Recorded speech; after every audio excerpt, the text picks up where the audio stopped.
మట్ల ఆదివారం ఉందా బైబిల్లో? ప్రభువు చేయమని చెప్పాడా అనే ప్రశ్న మీ ముందు పెట్టాడు. దానికి జవాబుగా మీకు పరిశుద్ధ గ్రంథం నుంచి లేవియాకాండ గ్రంథం, లేవియాకాండము 23వ అధ్యాయము 39వ వాక్యం.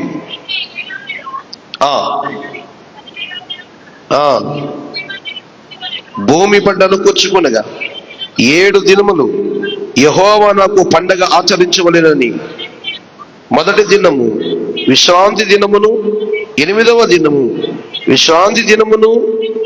మొదటి దినమున మీరు దబ్బ పండ్లను, ఈత మట్టలను, గొంజి చెట్ల కొమ్మలను, కాలువల యొద్ద నుండి నిరవంజి చెట్లను పట్టుకొని 7 దినములు మీ దేవుడైన యెహోవా సన్నిధిని ఉత్సహించుచుండవలెను.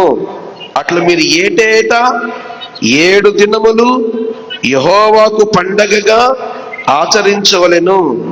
ఇది మీ తరతరములలో నిత్యమైన కట్టడ. 7వ నెలలో దానిని ఆచరించవలెను. నేను ఐగుప్తు దేశములో నుండి ఇశ్రాయేలును రప్పించినప్పుడు వారిని పర్ణశాలల్లో నివసింపచేసి తినని మీ ప్రజలు ఎరుగునట్లు 7 దినములు మీరు పర్ణశాలలో నివసించవలెను. ఏమన్నాడు? ఎప్పుడన్నా ఒకసారి చేయండి రా అన్నాడా? ఏమంటున్నాడు? ఏటేటా. హల్లెలూయా. ఈ ఆదివారం నాడు, మట్ల ఆదివారం, దాన్ని ఎక్కడికి తీసుకెళ్ళాడు అంటే పర్ణశాలల పండగ. ఏం జరిగిందంట? పర్ణశాలలు. ఎప్పుడైనా దేవుని చిత్తమైతే ప్రత్యేకంగా పర్ణశాలల పండగ గురించి మీకు నేను ఒక సందేశాన్ని ఇవ్వడానికి మరి ప్రయత్నం చేస్తాను. మీరేమంటాడు అంటే, గొంజి చెట్ల కొమ్మలను, నిరవంజి చెట్ల కమ్మలను, ఈత చెట్ల కమ్మలను మీరు తీసుకుని వచ్చి పర్ణశాలల పండగను మీరు ఆచరిస్తూ దీనిని ఏటేటా జరిగించవలెను అని చెప్తున్నాడు. అంతేనమ్మా? ఎందుకు అనంటే రాబోతున్న మెస్సయ్యను గురించిన ఒక ముందు సూచన ఇక్కడ కనిపిస్తూ ఉంది కనుక. కాబట్టి మండలాదివారాన్ని ఈ విధంగా మనం ఆచరించుకోవటం అనేది తప్పే కాదు. ఇది చెయ్యమని దేవుని వాక్యమే మనకు బోధిస్తూ ఉంది. సరే, ఈ రోజున మట్టల ఆదివారం గురించి మనం మాట్లాడుకుంటున్నాం. 40 దినాల ఉపవాస కూడికలలో మనము చాలా దినాలు దాటి వచ్చాం. ఈరోజు చాలా ప్రత్యేకమైనది.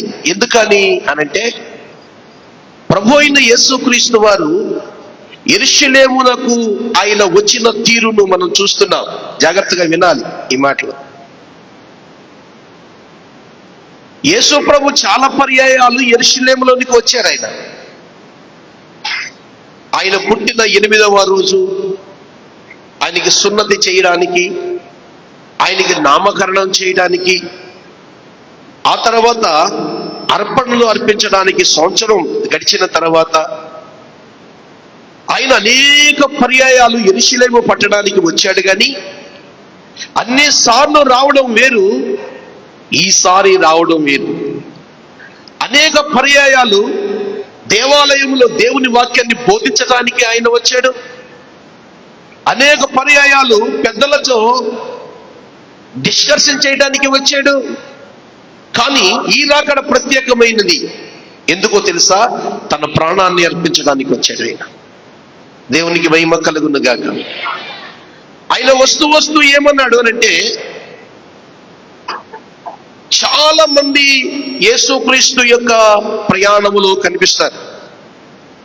ఆయన గాడిద మీద ఎక్కి వచ్చాడని, ఆయన చాలా మంది బట్టలు పరిచారని, చాలా మంది ఖర్జూర ఆకులు కమ్మలు రోడ్ల మీద పరిచారని, చేతులతో పట్టుకుని వాళ్ళు ఇలా అల్లాడిస్తూ ఆయనను హోసన్నా జయము అంటూ పాటలు పాడుకుంటూ తీసుకుని వెళ్ళారని మనము ఈ స్టోరీలో చూస్తూ ఉన్నాం. మీరు మించుమించుగా మత్తయి సువార్త 21వ అధ్యాయాన్ని మీరు చూస్తే ఈ సందర్భాలన్నీ కూడా మనకు కనిపిస్తూ వస్తాయి. ఏదైనా ఒక కార్యక్రమం తలపెట్టినప్పుడు, జాగ్రత్తగా వినండి, ఏదైనా ఒక కార్యక్రమం తలపెట్టినప్పుడు ఆ కార్యక్రమంలో అనేకమైన గుంపులు ఉంటాయి. ఒక వివాహం తలపెడితే మనం అందులో వాయిద్యాలు వాయించే వాళ్ళు ఒక గుంపు ఉంటారు, పాటలు పాడేవారు ఒక గుంపు ఉంటారు, సౌండ్ పెట్టేవారు ఒక గుంపు ఉంటారు, భోజనాల దగ్గర ఒక గుంపు ఉంటారు, కార్యక్రమాన్ని తలపెట్టే పెద్దల ఒక గుంపు ఉంటారు. ఉండరమ్మా? అనేక గుంపులు ఉంటాయి. అలాగే ప్రభు అయిన యేసుక్రీస్తు వారు కూడా యెరూషలేములోనికి ఆయన రారాజుగా యెరూషలేం పట్టణంలోకి వచ్చినప్పుడు కొన్ని గుంపులు అక్కడ కనిపిస్తాయి. ఈ ప్రయాణంలో, ఈ ఉత్సవంలో, ఈ ఆరాధనలో, దేవుని స్తుతించే ఈ సందర్భంలో కొన్ని గుంపులు కలిసి ఉన్నాయట. ఆ గుంపులు ఎవరు, ఏం జరిగింది? మనం చాలా పర్యాయాలు ఖర్జూర మట్టలు వాడారు కాబట్టి ఖర్జూర చెట్ల గురించి మనం మాట్లాడుకుంటాం, గాడిదను వాడారు కాబట్టి గాడిద గురించి మనం మాట్లాడుకుంటాం. ఆయన రారాజుగా వచ్చి జకర్యా గ్రంథం 9:9 రాయబడినట్లు, ఇదిగో నీ రాజు గాడిదను, గాడిద పిల్లను ఎక్కి ఆయన భారభరితమైన పిల్లను ఎక్కి వచ్చాడు అని మనం చూస్తూ ఉన్నాం. ఈ సంవత్సరంలో ఈరోజు మనం మాట్లాడుకునే మాటలు గాడిద గురించి మనం మాట్లాడుకోవద్దు, ఖర్జూర చెట్ల గురించి మనం మాట్లాడుకోవద్దు, యేసు ప్రభు శిష్యుల గురించి మనం మాట్లాడుకోవద్దు. మరి ఏం మాట్లాడుకోవాలి అని అంటే, యేసుక్రీస్తు వారు యెరూషలేము పట్టణంలోనికి వచ్చినప్పుడు కొన్ని గుంపులు ఆయనతో కలిసి ఉన్నాయట. ఆ గుంపులు ఏవి, దాన్ని గురించి మనం నేర్చుకునే పాఠం ఏంటి, అది మాకు ఏ జ్ఞానం నేర్పుతా ఉంది అనే సత్యాన్ని కూడా మనం తెలుసుకోవాలి. హల్లెలూయా. యేసు ప్రభు అద్భుతాలు చేస్తాడట, యేసు ప్రభు చనిపోయిన వారిని లేపుతాడట, యేసు ప్రభు దెయ్యాల వల్ల కొడతాడట, యేసు ప్రభు ఏవేవో చేస్తాడట అనని ప్రజలు వింటున్నారే తప్ప ఈ రోజు కూడా ఆయన కళ్ళతో పరిపూర్ణంగా అందరూ చూసిన వాళ్ళు కాదు. ఈ రోజున వాళ్ళందరూ కూడా యేసు ప్రభు రాకడ కొరకు చూస్తా ఉన్నారు. ఆయన ఎలా వస్తాడో, రాజట, రాజకుమారుడట,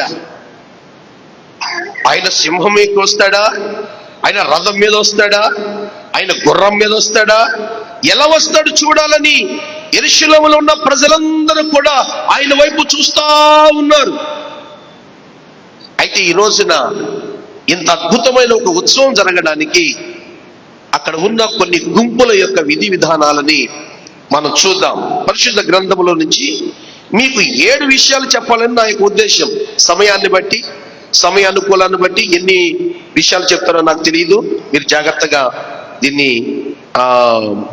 రాసుకోవాలి, లేకపోతే మీ హృదయంలో పెట్టుకోవాలని నా యొక్క ఉద్దేశం. యేసయ్య ఎలా వచ్చాడమ్మా యెరూషలేములోనికి? అమ్మా, గాడిదని ఎక్కి వచ్చాడు. ఎందుకు వచ్చాడంటే యెరూషలేము రావడానికి కారణం ఏంటి అసలు? ఇది కదా మనకు కావాలి. గుర్రం ఎక్కి వచ్చాడా, గాడిద ఎక్కి వచ్చాడా, కోతిని ఎక్కి వచ్చాడా, సింహాన్ని ఎక్కి వచ్చాడా? ఇది కాదు మనకు కావాల్సింది. అసలు వచ్చిన కారణం ఏంటి? అది కదా మనకు కావాలి. నోట్ దిస్ పాయింటా కాదా? నేను వచ్చి ఓకి మీకు కబుర్లు చెప్తున్నాను అనుకో, ఇంటి దగ్గర కూర్చొని అవన్నీ తర్వాత నేను పాస్టర్ అసలు ఎందుకు వచ్చేది ముందు అది చెప్పండి, మీకు ఏం కావాలని చెప్పండి. అది కదా ముందు మనకు ముఖ్యం. ఫోన్ చేసినా కూడా ఏమడుగుతాం మనం? అయ్యా ముందు మారుగానే అయ్యారండి, బాగున్నారండి, అమ్మగారు బాగున్నారండి, పిల్లడు బాగున్నాడండి, అదండి ఇదండి. సరేనమ్మా, అంతే, అంతా బాగానే ఉన్నాం, అసలు ఫోన్ చేసిన కారణం ఏంటి చెప్పని అడుగుతానా లేదా? ఇది కావాలి మనకి. యేసయ్య యెరూషలేముకి వచ్చాడు. ఆ వచ్చిన కారణం ఏంటి అనంటే, మానవ ప్రణాళికలో కలవరి శిలువలో యాగమవడానికి వచ్చిన యేసుక్రీస్తు వారు, శిలువ యాగము కొరకు, మరణము కొరకు వచ్చిన యేసుక్రీస్తు వారు. దేవునికి మహిమ కలుగును గాక. ఈ ప్రయాణములో చాలా ఒక ప్రణాళిక ఉంది. ఈ గాడిదలెక్కి వచ్చిన యేసుక్రీస్తు యొక్క ఆలోచనలు చాలా ఉన్నాయి. ఆయన పంపించిన తండ్రి అయిన దేవుని యొక్క ప్రణాళికలు వేరుగా ఉన్నాయి. మానవ సమాజము నరకానికి వీడ్చుకుపోకుండా నిత్య రాజ్యానికి వారసులుగా కావాలని ఆయన ప్రయాణము కొనసాగించబడింది. ఈ ప్రయాణము కంటే ఫిలిప్పీ పత్రిక 2వ అధ్యాయంలో రాసినట్లుగా ఆయన దీనుడై తనను తాను తగ్గించుకుని శిలువ మరణం అవునంతగా ఆయన ఈ లోకానికి వచ్చాడు అని మనం చూస్తూ ఉన్నాం. ఈ ప్రయాణం శ్రేష్టమైంది కదా, ఈ ప్రయాణం ఉన్నతమైనది కదా. నేను అడుగుతాను మిమ్మల్ని, మీరు మీ జీవితంలో చాలా చోట్లకి, చాలా ప్రాంతాలకి మీ ప్రయాణాలు చేశారు కదా. ఆ ప్రయాణాల్లో ఏది విలువైనది అనుకుంటున్నారు మీరు? ఏ రోజన్నా ఆలోచన చేశారా? చాలా ఊర్లు తిరిగారు, మీరు చాలా ప్రాంతాలకు తిరిగారు, చాలా కార్యక్రమాలు తిరిగారు. ఏది నీకు ఉన్నతమైనది అనిపించింది? ఏది నీకు ఉపయోగకరమైనదిగా అనిపించింది? అని నేను ఇన్ని దేశాలు తిరిగి కానీ ఈ ప్రయాణం నాకు చాలా తృప్తి కలిగించింది అన్నది మీ హృదయంలో ఎప్పుడైనా ఉన్నదా అనేది నా మీకు ఉద్దేశం. కానీ యేసుక్రీస్తు వారి ప్రయాణం లోక కళ్యాణం కొరకైన ప్రయాణం. దేవునికి మహిమ కలుగునుగాక. ఈ సత్యాన్ని మీరు తెలుసుకోవాలి. అయితే ఈ ప్రయాణంలో కొన్ని గుంపులు ఉన్నాయట. అవి ఏ గుంపులు? దాని నుంచి మీరు ఏం నేర్చుకున్నారు? యేసు ప్రభు వచ్చాడు. ఇది ఒక పరిశుద్ధ గ్రంథంలోంచి ఒక మాట మీకు చదివిస్తాను, చూడండి. మత్తయి సువార్త 21వ అధ్యాయం 1-3 వాక్యాలు. అమ్మా, తర్వాత యెరూషలేమునకు సమీపించి ఒలివల కొండ దగ్గర ఉన్న బెత్ఫేగు వచ్చినప్పుడు యేసు తన శిష్యులతో ఇద్దరిని చూచి, మీ ఎదుట ఉన్న గ్రామమునకు వెళ్ళుడి. వెళ్ళగానే కట్టబడిన ఒక గాడిదయు దానితోనున్న ఒక గాడిద పిల్లయు మీకు కనబడును. వాటిని విప్పి నా యొద్దకు తోలుకొని రండి. ఎవడైనను మీతో ఏమైనను అని ఎడల అది ప్రభువునకు కావలసి ఉన్నదని చెప్పవలెను. వెంటనే అతడు వాటిని తోలిపెట్టునని చెప్పి వారితో పంపాను. యేసు ప్రభు 12 మంది శిష్యుల్లో ఇద్దరిని పిలిచాడు. బాయ్ రండి, చిన్న పని వాడు చెప్తాను అనండి. వాళ్ళని ఇద్దరు లేచి వచ్చారు యేసు ప్రభు దగ్గరికి. ఆయన ఏమన్నాడంటే, ఈ ఒలివల కొండ దగ్గరికి వచ్చాం కదా మనం. అవునయ్యా, అవును బోధకుడా. ఈ ఎదురుగా ఒక గ్రామం ఉంది, ఒక ఊరుంది. ఆ ఊరిలో చిన్నగా కనిపిస్తున్న రోడ్డు ఒకటి ఉంది కదా. ఆ రోడ్డు వెంట మీరు నడుచుకుంటూ వెళ్ళండి. ఎక్కడ వరకు వెళ్తారు అని అంటే, ఒక గాడిదను రోడ్డు పక్కన కట్టేసి ఉంది ఒక ఇంటి ముందు. దాని పిల్లను కట్టేసి ఉంది. దేవుడు ఎంత ఆలోచన పరుడో చూసారా? పేతురు వలయ్యి, పేతురు గేలవై, ఆ గేలానికి ఒక చేప పడుతుంది. ఆ చేపలో ఒక షికేల్ ఉంటుంది. ఆయన పరమాత్ముడు అనడానికి ఇంతకంటే వేరే ఆలోచన ఇంకేం అవసరం లేదు.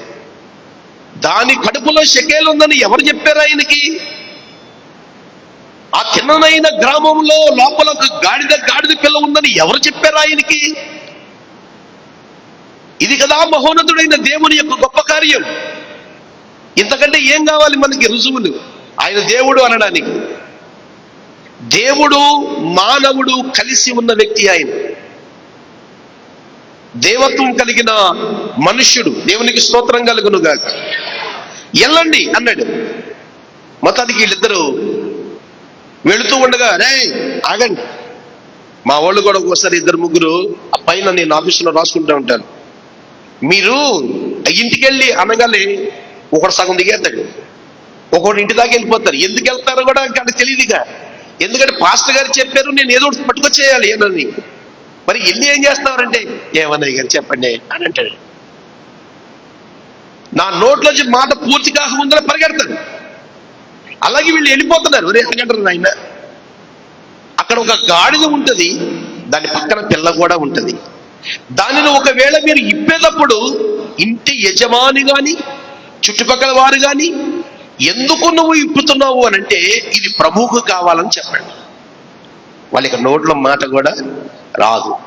బైబిల్లో ఒక సువార్తలో నేవును యజమాని అడిగాడని ఉంటుంది, ఒక సువార్తలో నేవును ఆ పక్కన ఉన్న ప్రజలు అడిగారు అని ఉంటుంది. వీళ్ళిద్దరూ ఏం చేయాలి అని అంటే, వాస్తవానికి యేసుప్రభు 12 మంది శిష్యులలో ఎవరు తక్కువ ఎవరు ఎక్కువ? మీరు చెప్పండి. 12 మంది శిష్యులలో ఎవరు ఎక్కువ ఎవరు తక్కువ? అమ్మా, అందరూ సమానమే, అందరూ సమస్తం విడిచిపెట్టి వచ్చిన వాళ్ళే, అందరూ ప్రభు కొరకు బ్రతకాలనుకున్న వాళ్ళే, అందరూ ప్రభు కొరకు చావాలనుకునే వాళ్ళే, ఒక ప్రతిష్ట కలిగిన జీవితాన్ని చేత పట్టుకుని వచ్చిన వారు. వాళ్ళు వైరాగ్యమైన జీవితాన్ని వారు వైరాగ్యముగా మార్చుకుని వారి జీవితాన్ని ప్రభు వెంట సన్యాసులుగా మారిపోయి ప్రభు వెంట తిరిగిన వారు వాళ్ళంతా కూడా. ఎవరు తక్కువ ఉందాం? కానీ యేసు ప్రభు పిలిచి మీరు వెళ్ళి ఆ గాడిదను తీసుకురండి అని అనగానే మునమునలు ఆడలేదు, వెనక తిరగలేదు. మేమే దొరికామా? ఈ దరిద్రపు గాడిని తీసుకురావడానికి పంపడానికి మేమే దొరికామా? ఇంకేమైనా చెప్పొచ్చు కదా, ఇంక ఏదైనా మంచి విషయం చెప్పొచ్చు కదా మాకు, ఇంకేదన్నా గొప్ప విషయం చెప్పొచ్చు కదా మాకు. ఈ గాడిదని తొలుకు రావడానికి విలువలేని ఏంటి చెప్పండి భూమి మీద? గాడిదే కదా, అన్ని జంతువుల్లో గాడిదే ఇది. అందుకని ఇందాక అంటున్నాడు కదా, అడ్డగాడిదే, నిలువు గాడిదే, ఇంకే గాడిదే అమ్మా.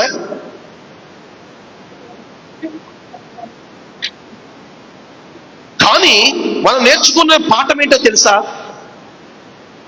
వాళ్ళిద్దరిలో ఎవరు కూడా అయ్యా ఇంకెవరికన్నా చెప్పండి, అదిగో మాకంటే బాగా చిన్నోడండి యోహాను, వాడికి చెప్పండి, లేకపోతే ఇతరులు చెప్పండి, ఇతరు చదువులేనోడండి.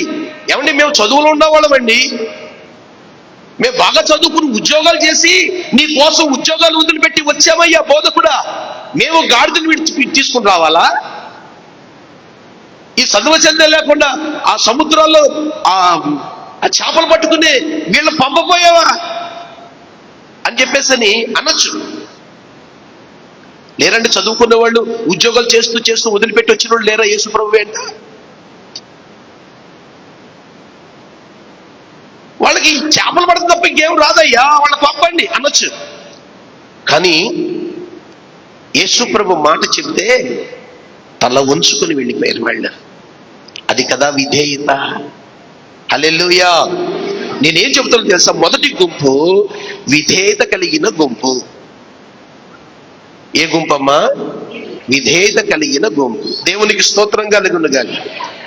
నేనంటాను, మనమందరము కూడా దేవుడు ఏది చెబుతున్నాడో, దేవుడు ఎలా బ్రతకమంటున్నాడో, దేవుడు ఎలాంటి జీవితాన్ని మనకిస్తున్నాడో, దేవుడు ఏ స్థాయిలో మనల్ని ఉంచుతున్నాడో ఆ స్థాయిలో నువ్వు దేవునికి విధేయుడివై విధేయులై బ్రతకమని ప్రభు చెబుతున్నాడు. వాళ్ళలో ఎవరు లేని వాళ్ళు లేరండి. వాళ్ళు ఎవరో కూడాను ఓ పేదవాళ్ళేం కాదు, యేసు ప్రభు అంటే తిరిగిన వాళ్ళు.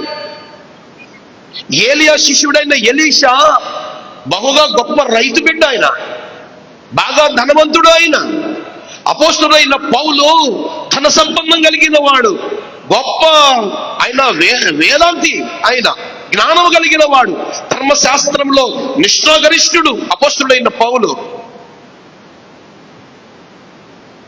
ఏమంటాడు? నా దేవుని కొరకు నేను సమస్తమును పెంటగా ఎంచుకున్నానంటాడు. అది కదా విధేయత. ఇక నుంచి నేను కాదు, క్రీస్తే నాలో జీవిస్తున్నాడు, బ్రతుకుట క్రీస్తే, చావైతే నాకు లాభం అన్నాడు. ఇది కదా విధేయత. యేసుక్రీస్తు నమ్ముకున్న వాళ్ళలో ఉండవలసింది ఏంటంటే విధేయత. దేవుని మాటకి లోబడడం, దేవుని వాక్యానికి లోబడడం, దేవుని సంఘానికి లోబడడం, దేవుని బలిపీఠానికి లోబడడం, దైవ సేవకుడు అభిషిక్తుడైన దైవ సేవకుని మాటకు లోబడడం విధేయత. ఆ విధేయత కలిగిన వాడు ఎప్పుడు కూడా ఈ ఇద్దరు ఏమంటే వింటున్నారా? ఈ ఇద్దరు యేసు ప్రభు శిష్యులే కదా, అవునా కాదా? విధేయులై వెళ్ళారా లేదా? యేసు ప్రభు వాగ్దానం చేస్తున్నాడు వాళ్ళకి, మీరు నాతో కూడా శిష్యులుగా ఉన్నారు గనుక, మీరు అపోస్తలులుగా ఉన్నారు గనుక నీకు ప్రయోజనం ఏంటంటే పరలోకంలో 12 సింహాసనాలు మీ కొరకు వేయబడతాయి, 12 ఇశ్రాయేలు గోత్రాలకు తీర్పు తెచ్చే గొప్ప ఘనత నేను మీకు ఇవ్వబోతున్నాను అన్నాడు. స్తోత్రం చెప్పండి. విధేయత కలిగిన వారికి పరలోకములు మహిమ కలిగిన సింహాసనాలు ఇస్తాడు దేవుడు. మీరు భూమి మీద బతికినంత కాలం విధేయులుగా ఉండండి, దేవుని వాక్యానికి లోబడండి, దేవుని మాటకు లోబడండి, లోకానుసారంగా ఇష్టానుసారంగా బ్రతకండి. బైబిల్ ఏం చెబుతుందో దాని సారంగా మీరు నడవగలిగితే మీ కుటుంబాలు ఆశీర్వాదకరంగా మారిపోతాయి. నీ చేతి పనులు నూరంతగా నా ప్రభు అయిన దేవుడు దీవిస్తాడు. మీరు ఎప్పుడుగా ఒంటరి వారిగా ఫీల్ అవ్వకండి, కుటుంబం లేదనుకోకండి. ఎవరు మన ఒంటరి వారం కాదు, నా ప్రభు మనతో తోడుగా ఉన్నాడు. ఆయన వారిలో ఒంటరి వాడు 1000 మందిగును అంటాడు. నేను నీకు కుడి పార్శ్వన ఉన్నాను అంటాడు, నేను నీకు నీడగా ఉన్నాను అని అంటాడు. ఇన్ని వాగ్దానం చేసిన దేవుడు నిన్ను ఎందుకు విడిచిపెడతాడు? కాకపోతే ప్రభు ఒక్కటే అడుగుతున్నాడు, నువ్వు విధేయుడివై విధేయురాలువై నువ్వు బ్రతుకున్నాడు. పరిశుద్ధ గ్రంథంలో ఆదాము అవ్వలు అవిధేయత చూపించారా, విధేయత చూపించారా? అమ్మా, అవిధేయత చూపించారు వాళ్ళు. అంటే దేవుడు ఏదైతే చెయ్యమన్నాడో అది చేయలేదు, ఏదైతే వద్దన్నారో అదే చేశాడు.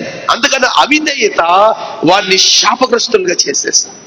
అవిధేయత దేవుని మహిమతో నిండి ఉన్న ఏదేను తోట నుంచి త్రోసివేయబడింది. ఎందుకు ఏదేను తోట నుంచి తొయ్యాలి?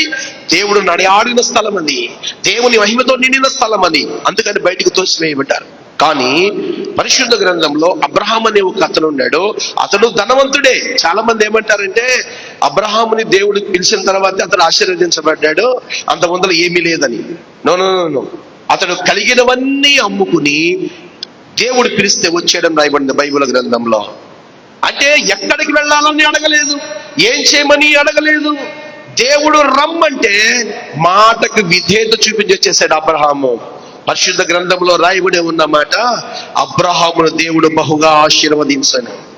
రేపుగా ఇంటికి వెళ్ళినప్పుడు పనివాడు అంటాడు, నా యజమానుడైన అబ్రహామును నా యజమాని దేవుడైన యెహోవా బహుగా ఆశీర్వదించెను. హల్లెలూయా. దేవుని మాటకి విధేయత చూపించిన వారిని దేవుడు ఎన్నడూ విడిచిపెట్టేవాడు కాదు. నోవాహు ఏమన్నాడు? అయ్యా, నా ఎదుటే నీవు నీతిమంతుడుగా ఉన్నావు గనుక ఒక 3 అంతస్తుల ఓడ కట్టుకోనంటే, దేవుడా నీకేమన్నా జ్ఞానం లేదా? దేవుడా నీకేమన్నా తెలివి లేదా? 3 అంతస్తులు ఓడ కట్టే మిషనరీ నా దగ్గర ఉందా? ఆ కత్తులు గొడ్డలు నా దగ్గర ఉన్నాయా? రంపాలు ఉన్నాయా? ఆ టెక్నాలజీ నా దగ్గర ఉందా? నేను ఎలాగా 3 అంతస్తుల ఓడ కట్టాలి బాబు? కాబట్టి నా వల్ల కాదు, చచ్చిపోతా, అందరితో పాటు చచ్చిపోతాను, కానీ నన్ను వదిలేన ఆయన అన్నాడా? ఏమంటాడు? విధేయత చూపించిన నోవాహు. రాసుకుంటున్నారా? ఒక గుంపు, ఏ గుంపు? యేసు ప్రభు శిష్యులు. దాని బ్రాకెట్ లో విధేయత చూపించిన గుంపులు. ఇందులో 3 సబ్పాయింట్లు చెప్పాను. ఒకటి ఆదాము అవ్వల విధేయత, రెండవది అబ్రహాము విధేయత బహుగా ఆశీర్వదించింది, తర్వాత నోవాహు విధేయత ఏం చేసింది? ప్రాణాపాయం నుంచి తప్పించింది, కుటుంబాన్ని సంరక్షణలో నడిపించింది, రక్షణని ఓడలో ఎక్కించింది. రేపటి దినాన దేవునికి విధేయత చూపించిన ఏ కుటుంబాన్నైనా దేవుడు పరలోకపు ఓడలో చేస్తాడు. ఆయన మీరు ఇక్కడ ఎందుకున్నారు? మీరు పరలోకపు ఓడ చేరాలని. నా దేవుడి చేత నిర్మించబడిన పరలోక పట్టణంలో, ఆ మహిమ కలిగిన ఆ ప్రాంతంలో వెలిగే, ఏమంటే దీపాలు లేని స్థలం అది, దీపాలు లేని స్థలం అది, గొర్రె పిల్ల వెలుగు కలిగిన స్థలం అది. అక్కడ ఆకలి ఉండదు, దప్పికలు ఉండవు, అనారోగ్యాలు ఉండవు, బందిరకాలు ఉండవు, బంధాలు ఉండవు, అప్పులు ఉండవు, సమస్యలు ఉండవు. అందరూ కూడాను ఎవరు ఎప్పుడు మాట్లాడని కొత్త భాష అక్కడ ఉంటది. ప్రపంచంలో ఎవరు మాట్లాడని కొత్త భాష అక్కడ ఉంటది. ఎవరు ధరించని పరిశుద్ధమైన పవిత్రమైన వస్త్రం అక్కడ ఉంటది. దేవుడు వస్త్రం ఇస్తాడు, భాష ఇస్తాడు. ఆయన సింహాసనం ఎదుట రేయింబగలు ఆరాధన చేసే కృపిస్తాడు. స్తోత్రం చెప్పండి. అంతకంటే నువ్వేమైనా సంపాదిస్తావా ఈ లోకంలో? అంతకంటే భాగ్యం ఇంకేమైనా ఉంటుందా? మనకేమన్నా ఉండదే. అందుకే నేను అంటున్నాను, ఈ రోజున ఆ విధేయత అనేది చాలా చాలా చాలా చాలా ప్రాముఖ్యమైన విషయం. మొదటి గుంపు విధేయత కలిగిన గుంపు. రెండవ గుంపు ఏంటంటే లూకాసు వార్త 19వ అధ్యాయం, లూకాసు వార్త 19వ అధ్యాయం 33వ వాక్యం.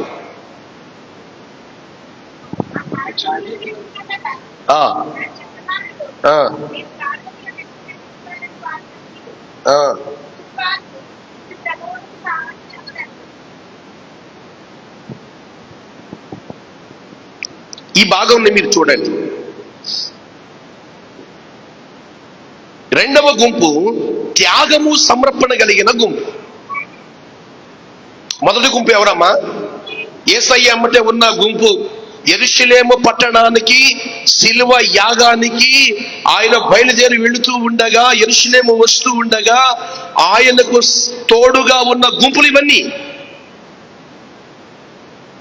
త్యాగానికి సమర్పణకి, త్యాగపూరితమైన సమర్పణతో కూడిన గుంపు. అంటే వీళ్ళు ఎవరు అనంటే గాడిద యజమాని. ఎవరమ్మ వీళ్ళు? గాడిద యజమాని. యజమాని ఏమంటున్నాడంటే, వాళ్ళు వచ్చి దాన్ని తీగానే, కట్లు తీగానే త్వరగా వచ్చి అడుగుతున్నాడు, ఎందుగా మా గాడిద ఎందుకు తీస్తున్నారు మీరు? కట్లు ఎందుకు కొడదీస్తున్నారు? నాది, నా డబ్బులు పెట్టి కొనుక్కున్నాను, నేను ఇప్పటి వరకు కష్టపడి దీన్ని పెంచుకొని పెద్దదాన్ని చేసుకున్నాను, ముక్కు మొహం తెలియని వాడు నువ్వు ఎవడవయా నా గాడిదను ఉడదీయడానికి అని అడిగాడు ఆయన యజమాని. తప్పేమైనా ఉందంటారా? తప్పు ఉందమ్మా? మీ వస్తువుని ఎవరైనా తీసుకెళ్తే మీరు ఊరుకుంటారు చెప్పబెట్టకుండా? అప్పుడు వాళ్ళు చాలా విధేయత, ఇప్పటిదాకా విధేయులు అన్నాను కదా, చాలా నమ్రతగా విధేయత అంటున్నాడు. ఆయన ఇది ప్రభువుకి కావలసి ఉంది అన్న ఎప్పుడైతే దేవుని మాట వారి నోటి నుంచి వచ్చిందో అతను ఒక్కసారిగా వెనక్కి తిరిగేశాడు. మీరు తీసుకుని వెళ్ళిపోండి బాబు, అసలు నేను అడ్డు పెట్టను, తీసుకువెళ్ళండి. అది తన వస్తువు. ఏం చెప్తున్నా నేను? అది అతని వస్తువు. అది కష్టపడి కొనుక్కున్నాడు, కష్టపడి పెంచుకున్నాడు, అది ఆయన సొత్తు. కానీ ఒక్క రూపాయి కూడా లేకుండా దానము చేసేసాడు. అది సమర్పణ, అది త్యాగం. తన వస్తువైన దానిని తిరిగి మరలా ఇవ్వటం అనేది చాలా సమర్పణతో కూడిన గొప్ప విషయం అది. హల్లెలూయా. ఇప్పుడు నేనంటాను, గాడిదను దేవుడికి అవసరం అంటారా? గాడిద దేవుడికి అవసరమా? ఏమ్మా, గాడిద అవసరమా? అది తీసేసుకుంటాడా? ఎస్తర్ గారు, మీ దగ్గరే గాడిద ఉంది, నాకు ఇచ్చేయని లాగేసుకుంటున్నాడు, ఏంటంటారు? ఆయన ఉంచుకుంటాడు ఆయన దగ్గరే? ఆయన ఉంచుకుంటాడు ఆయన దగ్గరే? ఈ గాడిద ఎంతసేపు ఉందంటారు ఆయన దగ్గర? యెరూషలేము వీధి చివరి వరకు వెళ్ళే వరకే ఉంది. ఈ మర్మం గుర్తుపెట్టుకోండి. అసలు గాడిద మీద వస్తున్నాడు అంటారు కానీ చివరి తర్వాత ఏమైందో నేను స్టోరీ తెలియదు. ఏ పాస్టర్ గారు చూసినా గాడిద మీద యేసయ్య వచ్చాడు అంటున్నారు తప్ప క్లైమాక్స్ ఏమైందో ఎవరు ఏమి చెప్పట్లేదు. అది విషయం. ఈరోజు ఆ మర్మాన్ని నేను బట్టబయలు చేసేస్తాను చూడండి.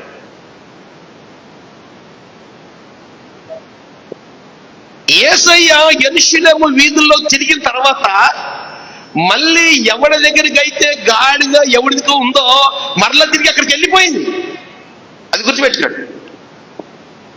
అయితే ఎలా వెళ్ళిందనేదే ప్రశ్న. వెళ్ళేటప్పుడేమో అది కట్టబడిన గాడిద. ఏమ్మా జ్యోతి, ఏ గాడిద అది? అది కట్టబడిన గాడిద. దాని మీద ఎవరు ఎప్పుడు ఎక్కిలేరు. దానికి మనుషులను మోసుకెళ్ళడం అసలే తెలియదు. ఎందుకనంటే ఏదైనా పని చేసేదో, ఏదైనా బరువులు మోసేదో, మనుషులు మోసేదైతే దానికంటూ ఒక వాల్యూ ఉంటుంది. డేవిడ్ గారు అంతేనా? దానికి ఏముంటది? పని చేసేవాడికే. కొంతమంది భార్యలు అంటారు, తిని కూర్చునేవాడికి కూడా ఎందుకు నీకు అంత పొగరో, నేను పగలంతా కష్టపడి పని చేసి వచ్చి నీ కూడి పెడుతుంటే ఆడేమన్నా రోడ్ల మీద ఎయిర్ ఫోర్స్ జాబ్ చేస్తాడు. ఏ జాబ్ అమ్మా అంటే? గాలికి తిరుగుతాడని, ఏ పని చేయడాడు. భార్య ఏం చేసింది? ఆ పిల్లల కన్న పాపానికి ఏ ఇళ్లలో పాసి పని చేసుకునో, లేకపోతే ఏ షాపుల్లో పని చేసుకునో, ఏ ఫ్యాక్టరీలో పని చేసుకునో సాయంత్రానికి డబ్బులు తెచ్చుకుని ఆ బిడ్డలకు పెట్టి ఈ ముఖాన్ని కూడా ముద్ద పడేస్తుంది. కానీ అటు రూల్స్ తెస్తాడు. మీకు తెలుసా, తాగుబోతు తీసిన రూల్ ఇంకెవరు తీయడండి. ఏ పని పాట లేనివాడికే రూల్స్ ఎక్కువ. మీరు ఎప్పుడైనా తెలుసో లేదో మరి నాకు తెలియదు. కష్టపడి పని చేసేవాడికి ఏ రూల్స్ ఉండవండి. ఓ ముద్ద తింటాడు, పడుకుని నిద్రపోతాడు. ఈ రాగానే ఏం చేసింది చెప్పండి? అది కంచంలో ముద్ద పడేస్తే వేడివేడిగా కాస్త నీళ్లు పోసుకుని, ఏమండి బాత్రూంలో వేడివేడిగా నీళ్లు కాసి పెట్టానండి, దాని మీద టవల్ వేసానండి, మరి మీరు రాగానే వేడివేడిగా అన్నం వడ్డిస్తానండి అని మీరు అందరూ చెప్తుంటే భర్తలు ఏమంటారు చెప్పండి?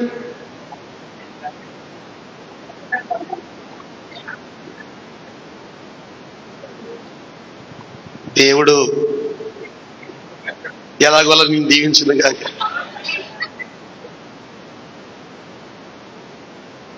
అంటలేదమ్మా మీరు? నీళ్లు తోడానండి, బకెట్ లోపల పెట్టానండి, సబ్బు అక్కడ పెట్టానండి, టవల్ పెట్టాను, నిలబడమంటారా? లేకపోతే మేము వెళ్ళి కూర్చోమా? అంటలేదమ్మా? సరే, అలాంటి రోజులు ఇప్పుడు వస్తాయా నవ్వుతున్నారు మీరు అంతా. అది కష్టం, అప్డేట్ అయిపోయింది. అది కదా, అదంతా పాత డిలీట్ అయిపోయింది మొత్తం అంతా కూడా. అంటే వాళ్ళు ఏం చెప్తున్నారంటే మీరు స్విచ్ చేయగలి వేడి నీళ్ళు వస్తుంది, మేము ఎక్కడ చేయమండి, ఇంకేం చేయమండి అని. సరే, మన సమయం చాలా విలువైంది కాబట్టి మీరు మొగాలు అటు ఇటు పెట్టుకున్నారని కొంచెం అలా డైవర్ట్ చేశాను అంతే. మళ్ళీ కొనసాగిద్దాం మన స్టోరీని. ఎలాంటి గాడిదది? ఉపయోగము లేని, ఎవరుని ఎక్కించుకుని తిరిగే అలవాటు లేని, ఏ బరువులు మోయని, అందుకని అది కట్టబడి ఉంది. పనికి రాకుండా పని లేనిదిగా కట్టబడి ఉన్న గాడిద. కానీ దాన్ని తీసుకుని వెళ్ళి శుభ్రంగా సబ్బు పెట్టి స్నానం చేయించేసి దాని మీద అందమైన బట్టలు పరిచి దాని మీద యేసు ప్రభుని కూర్చోబెట్టి ఆ దారిలో నడుస్తుండే దాని కాళ్ళకి కూడా పట్టీలు ఏమైనా పెట్టారేమోనండి, గజ్జిలో పట్టీలు ఏమైనా కట్టారేమో అని. చెవులు కూడా మా ఇంట్లో ఆడకొక్కలు ఉంటాయి పింగు అని, దానికి పిల్లలందరూ కూడా క్లిప్పులు పెట్టి దానికి పూలు పెడతా ఉంటారు, ఎందుకంటే అది కూడా ఆడదే కాబట్టి. మరి దానికి ఏం చేశారో నాకు తెలియదు. మొత్తానికి అందంగా తయారు చేశారు, కింద మాత్రం మంచి బట్టలు వేసేసారు, దాని దారి పొడుగున కొమ్మలు నరికి వేసేసారు. దానికి తినటానికి తక్కువేమీ లేదు. ఏ రోజును కూడా అంత పొడిగా అందంగా శుభ్రంగా ఉన్న స్థలంలో నడిచిన గాడిద కాదు. అది మరలా తిరిగి ఇంటికి వచ్చిన తర్వాత ఆ వీధుళ్ళందరూ, మరి ఇదేనా గాడిద, ఇదేనా గాడిద, ఏసై నెక్కించుకుందే ఇదేనా గాడిద. ఎంతమంది చూస్తున్నారంటే దాన్ని, ఎంతమంది చూస్తున్నారంటే దాన్ని? సచినోడి బ్యాటు అతను ఏలం పాటేస్తే కోర్టులో వెళ్ళిందంట, కోర్టులు. ఇప్పుడు అడుగుతూ ఉండుంటారు నాకు తెలిసి, యజమాని గాడిదనే ఎంత కమ్ముతావు, ఈ గాడిదని ఎంత కమ్ముతావు, ఎంతైనా ఇస్తాం. ఎందుకు? యేసయ్యను మోసింది కనుక, యేసయ్య తన మీద ఉన్నాడు కనుక. హల్లెలూయా. ఇప్పుడు ఏమొచ్చిందని చెప్పండి, ఏమొచ్చిందని చెప్పండి? వాల్యూ పెరిగిపోయింది, దానికి విలువ పెరిగిపోయింది. యేసయ్య ఏదైనా నీ దగ్గర తీసుకుంటే, యేసయ్య ఏదైనా నీ దగ్గర తీసుకుంటే దాన్ని మరలా తిరిగి విలువగా డబల్ విలువ చేసి నీకు ఇస్తాడే తప్ప నీ దగ్గర ఉచితంగా ఏది తీసుకోడు. దాన్ని ఆయన తీసుకున్నాడు, చాలా విలువైనదిగా మరలా తిరిగి దాన్ని ఇచ్చేశాడు. యేసయ్య నీ భుజస్కంధాల మీద ఉంటే, యేసయ్య నువ్వు మోయగలిగితే, యేసయ్య నీ తల మీద ఉండగలిగితే, ఆయన అభిషేకం నీ మీద ఉండగలిగితే, ఆయన మహిమ నీలో ఉండగలిగితే, ఆయన ప్రభావం నీ ప్రార్థన జీవితం శక్తివంతమైనదైతే యేసయ్య నీ స్థితి నుంచి డబల్ స్థితికి మార్చేస్తాడు, నీ ఆశీర్వాదంలో నూరంతలుగా మార్చేస్తాడు. అందుకే చెప్తున్నాను, ఒక గాడిదను అతనికి ఇస్తే విలువలేని దాన్ని విలువైనదిగా చేశాడు. హల్లెలూయా. ఒక రోజున యేసుక్రీస్తు వారు సముద్రం ఒడ్డుకు వచ్చాడు. సముద్రం ఒడ్డుకు వచ్చి జనమంతా మీద పడిపోతున్నారు. యేసయ్యని అంటుకోవాలని కొంతమంది, రోగాలు బాగు చేసుకోవాలని కొంతమంది, యేసుప్రభుని చూడాలని కొంతమంది, వాక్యము దగ్గరగా వినాలని కొంతమంది. మనకు దరిద్రం ఏంటో, ఎవరన్నా అంత ఖాళీగా ఉన్నా సరే వెనకాల వచ్చి ఎదంతా ఖాళీ, అమ్మాయి జరగమ్మ అక్కడ తన్నేసుకున్న మీద పడిపోతున్నారంట యేసుప్రభు మీద. అప్పుడు సీమోను ఓడ అంటే పడవ ఒకటి ఉంటే, తోలి ఒకటి ఉంటే వలలు బాగు చేసుకుంటున్నాడంటే యేసయ్య అడిగాడు, నాన్న కొద్దిసేపు ఈ ఈ ఖాళీ ధోని నాకు ఇస్తావా, కొంచెంసేపు ఈ ఖాళీ ధోని నాకు ఇస్తావా? అప్పుడు అన్నాడు, సరే ఖాళీగా రే, ఓ పక్క నుండి వాళ్ళు శుభ్రం చేసుకోండిరా, ఈయన ఓ పక్క కూర్చుని ఆయన ఏదో మాట్లాడుకుంటాడంట అని అంటే ఆయనని కొంచెం అలాగా లోపలికి తోశారు. ఆయన జనం మీద పడుతున్నారు బాబు, కొంచెం సముద్రం లోపలికి. ఆయన లోపల అలల మీద నిలబడి, ఆ ధోని మీద నిలబడి పరలోకపు సంగతులు చెప్పాడు ఆయన. హల్లెలూయా. పరలోకపు సంగతులు చెప్పి వాక్యం అయిపోయిన తర్వాత, సభ అయిపోయిన తర్వాత, ఆ కూటం అయిపోయిన తర్వాత వాళ్ళందరినీ పంపించేసాడు. పంపించేసి ఇప్పుడు యేసుప్రభు అంటున్నాడు, నాయనా ఈ ధోని ఖాళీగా ఉందగా, కాస్త లోపలికి నడిచింది, కాస్త లోపలికి నడవండి. ఎందుకు బోధకుడా, చేపలేం లేవు కదా నాన్న, ఇందులో చేపలు పడదాం పదండి. ఇప్పుడు అంటున్నాడు, అయ్యా మా తాత, మా ముత్తాత, మా నాన్న, తర్వాత మేము చేపల వేటలో నిష్ణాతులు. మేము రాత్రంతా కష్టపడినా కూడా ఒక్క చేప అయినా పడలేదు. ఇప్పుడు అంటాడు, మై హోనా, నేనున్నానుగా, నడవండి, కొంచెం లోపల తీసుకెళ్ళండి. నీ మాట చొప్పున, బైబిల్లో రాసి ఉన్నమాట, నీ మాట చొప్పున అనని ఆయన కాస్త లోపలికి వెళ్ళిన తర్వాత ఆయన చేయి చూపిస్తాడు, నా కుడి పార్శ్వాన వల్ల అయ్యాను. ఇలా అనగానే ఎక్కడెక్కడి నుంచి వచ్చేసాయో చేపలన్నీ కూడాను మళ్ళా తిరిగి ఆయన మహోన్నతుడే రుజువు చేసుకున్నాడు. దేవునికి స్తోత్రం చెప్పండి. వాళ్ళట వలలు వేస్తే ఆ వలల్లో 120 గొప్ప చేపలు పడ్డాయంటండి. ఆ వలంతా పిగిలిపోయి పడవ మునిగిపోయే పరిస్థితికి వస్తే దూరంలో ఉన్న మరొక వాళ్ళ పడవని సైకిల్ చేసి రప్పించారంట వాళ్ళు అతన్ని. నేనేమంటానో తెలుసా, కొంచెంసేపు వాడుకున్నందుకు, ఒక పడవని కొంచెంసేపు ఆయన వాడుకున్నందుకు సమృద్ధిగా మరలా తిరిగి ఆయనకి ఇచ్చేసాడు. నీ దగ్గర దేవుడు దశమ భాగం తీసుకుంటే, నీ దగ్గర దేవుడు వస్త్రాలు తీసుకుంటే, దేవుడు ఆయన మందిరంలో నీ చేత పరిచర్య చేయించుకుంటే ఆయన నేను ఉచితంగా వదిలిపెట్టేవాడు కాదు. ₹1 నువ్వు దేవుని కొరకు ఏ ఖర్చు పెట్టినా ఆయన నిన్ను ఉచితంగా వదిలిపెట్టేవాడు కాదు. డబల్ ఇచ్చి పంపించే దేవుడు. దేవుడికి ఇచ్చి పాడైపోయాడు అనే వాడిని నేను ఈ రోజు వరకు ఎక్కడ చూడలేదు. నేను మన సంఘంలో ఎవరో ఒక ₹1000 ఇచ్చినా, 500 ఇచ్చినా, ₹100 దానికి ఇచ్చిన వాళ్ళ కొరకు నిత్యం ప్రార్థన చేస్తూ వెళ్తూ ఉంటాం. మనం ఆ కుటుంబం ఆశీర్వదించబడే వరకు వదిలిపెట్టాం. అయ్యా మేము ఆశీర్వదించబడుతున్నాం అన్నప్పుడు దేవునికి స్తోత్రం అంటాం. యేసయ్య వదిలేడా? గాడిదను కాసేపు ఎక్కటానికి ఇచ్చినందుకే మరలా తిరిగి దానికి విలువైన గాడిదగా తీసి ఇచ్చేసాడు. రెండోది ఏం చెప్పా నేను, ఖాళీగా కాసేపు వాడుకోవటానికి పడవనిస్తే గొప్ప 120 చేపలను ఆయన సిద్ధపరిచి ఇచ్చాడు. హల్లెలూయా, హల్లెలూయా. ఆయన అంతవరకే ఊరుకోలేదు. యేసుప్రభుని పశువుల తొట్టులో పెట్టారు. అవునమ్మా, యేసుప్రభుని ఎక్కడ పెట్టారు? పశువుల తొట్టులో పెట్టారు. యేసుప్రభు పశువుల తొట్టి ఎంతసేపు వాడుకున్నాడు ఆయన? పశువుల తొట్టి విలువైందా, విలువ కాందా అమ్మా? పశువుల తొట్టే విలువైందా కాదా? కొంచెం డౌటే. నేను ఇలాగే ఒకరిని అడిగాను, యేసుప్రభు అమ్మ పేరేంటి అని. మీకులాగా నుంచి చూస్తున్నాడు. అలా చాలా పెద్ద మర్మం కదా అది. యేసుప్రభు అమ్మ పేరు మర్మం కదా, తెలుసా ఎవరికైనా? పశువులు తొట్టే శుభ్రమైందా, విలువైందా, శుభ్రమైందా ఏంటని అడుగుతున్నాను నేను. పరమ దరిద్రంగా ఉంటుంది కదండి. ఆ ఊర్లో తిన్న తిండి అంతా, ఆ చిట్టు తవుడు, రాత్రి మిగిలిసిన అన్నం, కూరగాయలు, మిగిలిన కూరలు ఏం చేస్తారు చెప్పండి? అక్కడ పడేస్తారు. అక్కడ భయంకరమైన వాసన. అవి 2 అక్కడే వేస్తాయి, 1 అక్కడే వేస్తాయి. మొత్తం భయంకరమైన వాసన అంతా కూడా దాని చుట్టూ కూడా చేరి గుప్పమంటా ఉంటాయి. కానీ ఒక్క రాత్రి వాడుకున్నందుకు దేవుడు, ఒక్క రాత్రి యేసయ్య అక్కడ ఉండడానికి ఆ స్థలాన్ని వాడుకున్నందుకు ఏనాడు రాని ఆకాశపు నక్షత్రముల స్థలానికి దిగి వచ్చినే రాలేదు. ఏనాడు రాని గొర్రెల కాపరులందరూ స్థలానికి వచ్చారా రాలేదా? ఏనాడు రాని దేవదూతలందరూ కూడా స్థలానికి వచ్చేసారు.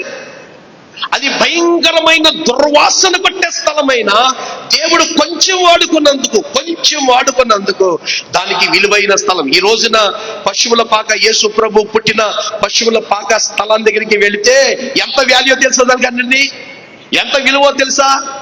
గవర్నమెంట్ ఆ స్థలాన్ని తీసేసుకుంది.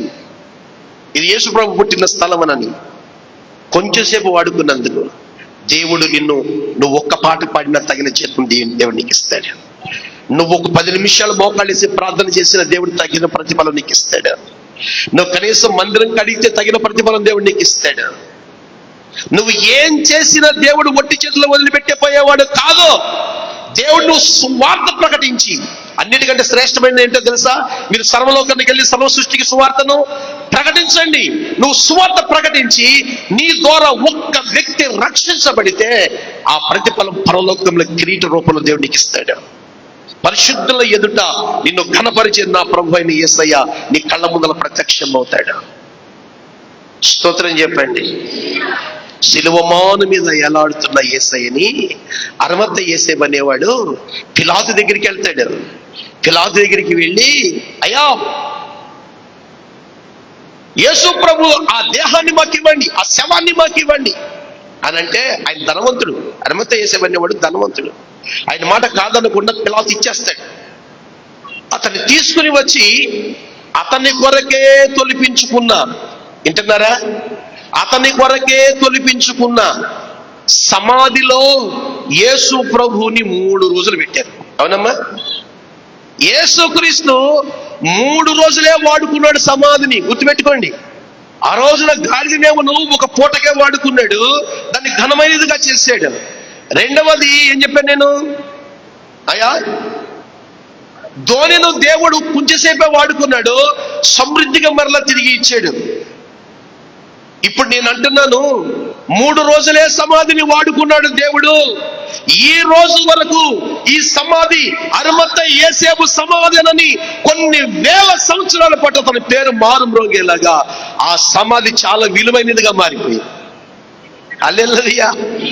ప్రపంచ నలుమూలల్లో కూడా ప్రజలు చూడడానికి వెళితే ఏది చూడకుండా వచ్చినా రాగలరేమో కానీ సమాధిని చూడకుండా మాత్రం రాదు. ఇది యేసయ్య సమాధి. దాన్ని చూసి దాని లోపలికి వెళ్ళి సమాధి మీద చేతులు పెట్టి వాళ్ళు ఏడ్చి ప్రార్థన చేయకుండా ఎవరు వెనక తిరిగి రారు. అంత విలువైనదిగా నా ప్రభు అయిన యేసయ్య మార్చేశాడు. ఈ రోజు అంటున్నా, నువ్వు చాలా విలువైన వ్యక్తివని నువ్వు మర్చిపోవద్దు. నీ ఇష్టానుసారంగా బ్రతకద్దు. నీ మనసుకు నచ్చినట్లుగా పరుగులు తీయొద్దు. నా ప్రభు అయిన యేసయ్య నిన్ను తన స్వరూపంలో చేసుకున్న దేవుడు, తన రూపంలో చేసుకున్న దేవుడు.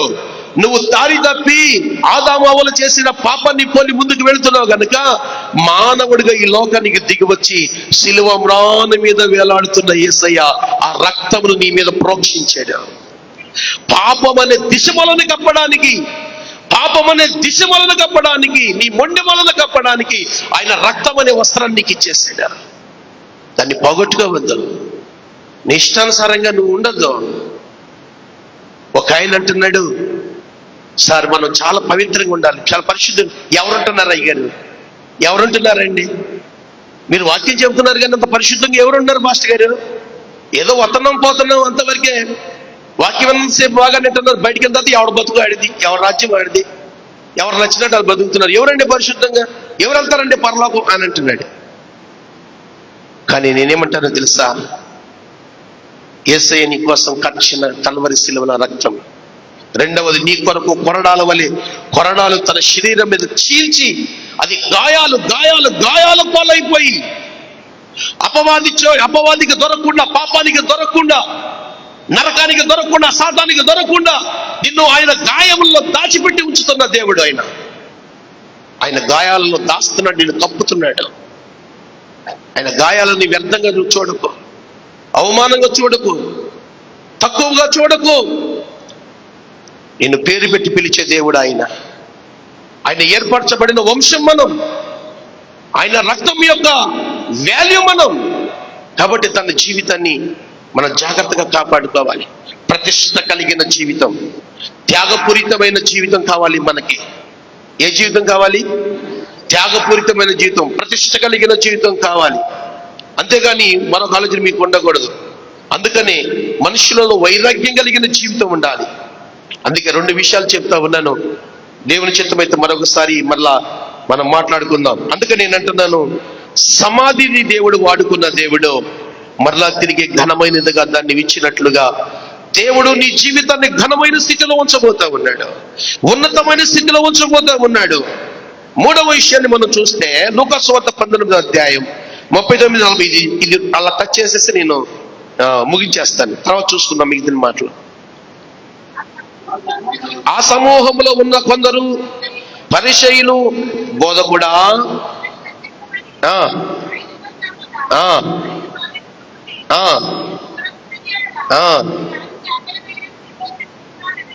ఇక్కడ 3వ గుంపు ఏంటో తెలుసా? ఆరాధన చేసే గుంపు, ఆరాధనని ఆపటానికి ప్రయత్నం చేసే గుంపు. 3వది ఏంటి? యేసు ప్రభు యెరూషలేము మీదల రాగానే ఏమని ఆరాధన చేస్తున్నారట? హోసన్నా, హోసన్నా, జయము, దేవుని పేట వచ్చేవాడు స్తుతించబడును గాక అని ఆరాధన చేస్తూ ఉంటే చిన్నపిల్లలు కూడా దేవాలయంలో వాళ్ళు దేవుని స్తోత్రాలు చేస్తున్నారట. అక్కడ పరిసయ్యులు, శాస్త్రులు ఉండి పిలిచి ఏమన్నారు తెలుసా? బోధకుడా, మీ వాళ్ళు చూడు పెద్ద పెద్దగా అరిసి గోలలు పెడుతున్నారు. స్తుతి అంటే ఎలా కనబడుతుందంట వాళ్ళకి? స్తుతి ఎలా కనబడుతుందంట? ఆపమన్న వాళ్ళని అని అంటే యేసుప్రభు ఏమన్నాడు తెలుసా? వాళ్ళ నోరును మూపి ఈ రాళ్ళు దేవుడు స్తుతిస్తాయి అని చెప్పాడు ఆయన. ఈ రాళ్ళు పలుకుతాయి, రాళ్ళకి దేవుడు నోరిస్తాడు, రాళ్ళు దేవుని స్తుతిస్తాయి. మనుషుల నోరు ఆగిపోతే రాళ్ళు స్తుతిస్తాయి అన్నాడు ఆయన. నేనంటున్నాను, ఈ గుంపు, ఈ మధ్యాహ్న కాల సమయంలో ఉన్న ఈ గుంపు దేవుని ఆరాధించే గుంపుగా ఉండాలి, దేవుని స్తుతించే గుంపుగా ఉండాలి, దేవుని మహిమపరిచే గుంపుగా ఉండాలి. ఎందుకో తెలుసా? పరలోకంలో దేవుని మహిమే ఉంటుంది, పరలోకంలో ఆరాధన చేయటమే మనకుంటుంది, ఇంకేమీ ఉండదు. అందుకని మీరు 119వ కీర్తన చూస్తే అంత కూడా ఆరాధనే. స్వరమండలాలతో, సితారాలతో 150వ కీర్తనలో రాస్తాడు. గంభీరమైన తాళాలతో, చప్పట్లతో దేవుని స్తుతించండి, దేవుని స్తుతించండి అని అంటాడు. దేవుని స్తుతించడం శోభస్కరము అని అంటాడు. దేవుడు నోరెందుకు ఇచ్చాడు అమ్మ? దేవుడు నోరెందుకు ఇచ్చాడు? మోగోడు అనుకుంటాడు, నాకు నోరుంటేనా ఎంత బాగా నేను పాటలు పాడేదాన్ని, ఎంత బాగా పాటలు పాడేవాడినో, ఎంతలాగా వాక్యం చదివేవాడినో అని అనుకుంటాడు.